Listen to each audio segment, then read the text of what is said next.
Estamos no ar através da TVC BH, a TV comunitária de Belo Horizonte, pelo programa Palavra Ética e também via internet para refletir com você hoje sobre a necessidade de o povo se levantar e ir à luta por direitos já. Mãe Terra, perdoa tanta luta por teu nome, tanto ódio, tanta fome, tanta dor no coração. Mãe Terra. O dia 30 de outubro de 2022 entrará para a história como o dia em que o povo brasileiro conseguiu eleger pela terceira vez Luiz Inácio Lula da Silva para presidente do Brasil, impedindo que o país se descambasse para um novo período de ditadura, de tirania, de fake news, de ódio, de intolerância e de superexploração da dignidade humana e de toda a biodiversidade. Com a eleição de Lula, inaugura-se um novo período de esperança, de amor e de reconstrução do país. Momento propício para mostrarmos a importância da luta pela terra e por todos os direitos humanos fundamentais, sociais e ambientais.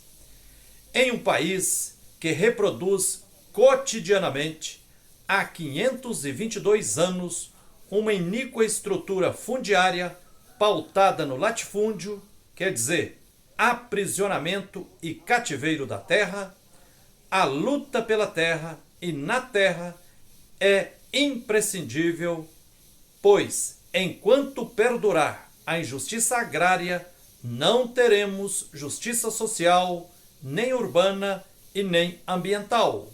Entretanto, a luta pela terra, para ser emancipatória, precisa ser protagonizada pelo campesinato sem terra e da perspectiva deles. Jamais pode ser luta para os sem terra e nem por eles, pois, se assim for, recai no assistencialismo que, além de fomentar a cultura da dependência e de tranquilizar a consciência de quem antes acumulou e, por isso, pode repartir algumas migalhas, reduz a pessoa humana de sujeito a objeto, abafando nela a capacidade de ser sujeito, de criar, de construir, de dialogar, enfim, de lutar e de se emancipar. O assistencialismo é uma forma de ação que rouba da pessoa humana condições à consecução de uma das necessidades fundamentais de sua alma, a responsabilidade. Já nos dizia Paulo Freire, capacidade de responder por algo, tomar decisões diante de problemas, sejam eles pequenos ou grandes, que afete a outros e ou a si mesmo, sentindo-se comprometido com eles.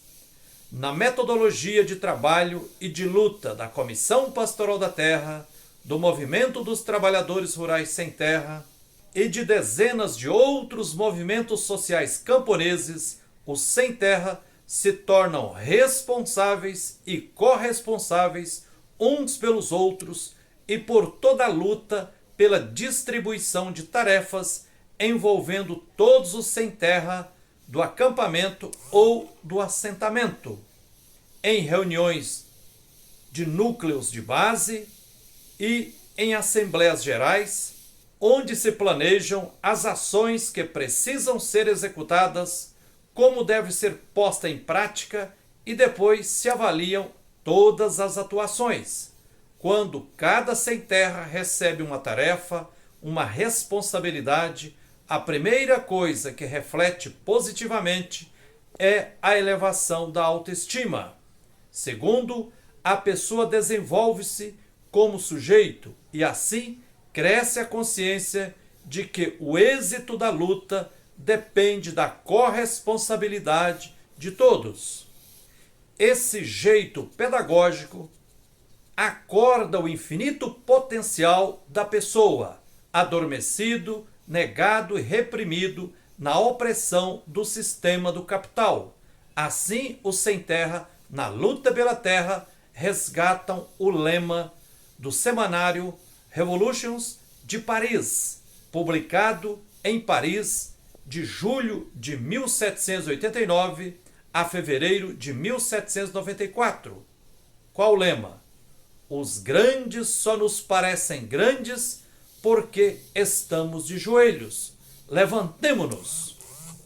A luta pela terra emancipa as camponesas e os camponeses de quê? E a luta pela moradia e por todos os outros direitos humanos fundamentais emancipa de quê? Emancipa do medo, da servidão consentida, da desesperança, da passividade, da alienação, do individualismo, etc. A luta pela terra e por todos os direitos sociais, enquanto pedagogia de emancipação humana, é uma luta por liberdade, luta libertária, mas não liberdade como um estado de espírito, mas um processo permanente que implica luta e conquista de direitos sociais muito mais do que direitos individuais. Não é a liberdade de um capitalista que pensa, por ser livre, poder açoitar um trabalhador negro escravizado, conforme denuncia Karl Marx e Engels. Um Yankee vem à Inglaterra, é impedido pelo juiz de paz de açoitar seu escravo e grita indignado. A isto você chama de país livre, onde um homem não pode surrar seu próprio negro? A maior parte dos sem terra e dos sem teto não se engaja na luta pela terra e por moradia adequada por medo. Medo da repressão da polícia e dos jagunços dos fazendeiros. Medo de a luta não ter êxito. Mas na luta pela terra e por moradia, pouco a pouco vai se desconstruindo a ideologia dominante que inculca nos oprimidos que eles não têm poder. Na luta coletiva por direitos, desperta-se a força interior de cada camponês, de cada camponesa, ou sem teto que se torna militante. Esvai-se o medo e a coragem vai sendo cultivada. A luta por direitos gera esperança. Há várias maneiras de analisar se a luta é pela terra, tal como protagonizada pelo MST nos últimos 38 anos, ou pela Comissão Pastoral da Terra nos últimos 47 anos, pode ser compreendida como emancipatória ou não. E, se sim, em que termos? Uma maneira é olhar de forma panorâmica o longo período de história de luta pela terra. Nessa perspectiva, a perseverança da Comissão Pastoral da Terra e do MST, com milhares de sem terra que, de cabeça erguida, não abriram mão da luta, é sinal de algo emancipatório. Outra maneira de olhar a luta pela terra é compreender que as transformações substanciais e profundas são processuais e exigem o cuidado permanente com pequenos detalhes, com o cotidiano e o miúdo da convivência humana e da luta. Isso passa pela integridade pessoal e pelo cultivo de virtudes e valores tais como a humildade e a retidão de caráter. Outra maneira é analisar o início, todo o processo de luta e algum final, em uma visão globalizante.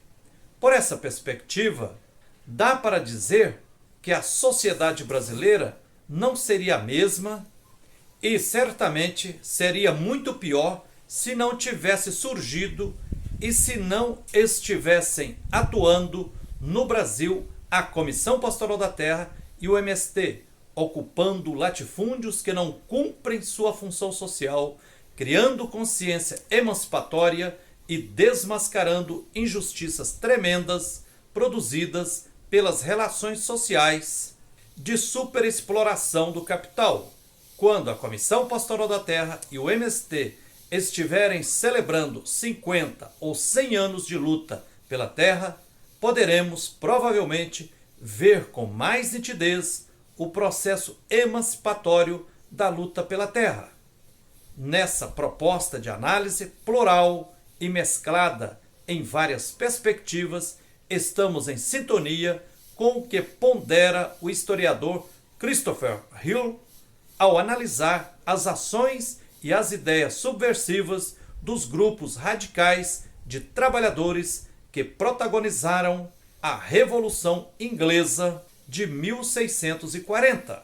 Diz ele: há duas maneiras de vermos uma revolução. Podemos contemplar os gestos que simbolizam e concentram longos períodos de luta, mas também existem mudanças mais demoradas, mais lentas, mais profundas nos processos mentais, sem as quais os gestos heróicos ficariam totalmente desprovidos de sentido. Estas mudanças nos escapam se nos perdermos no detalhe. Somente podemos apreciar a dimensão das mudanças se nos dispomos a examinar o começo e o fim da revolução. Se é que palavras tão vagas podem se aplicar a um processo que sempre começa e nunca termina. De uma perspectiva mais distanciada, podemos medir as colossais transformações que precipitaram a Inglaterra no mundo moderno.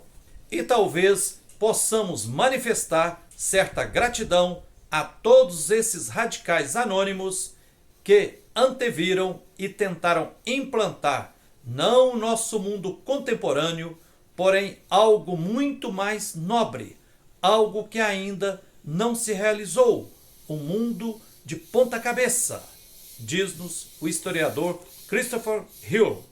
Enfim, a história não para e é preciso se fazer erguer um imenso mutirão de reconstrução do nosso querido Brasil, assolado pela fome, pela miséria, pela injustiça agrária, social e ambiental. Levantemo-nos à luta por direitos já! É isso aí, que a luz e a força divina nos inspirem sempre na luta por direitos e por tudo que é justo. Um abraço terno de Frei Gilvander Moreira e até o próximo Palavra Ética. Mãe Terra, quem dera que vivêssemos em paz pra repartir a colheita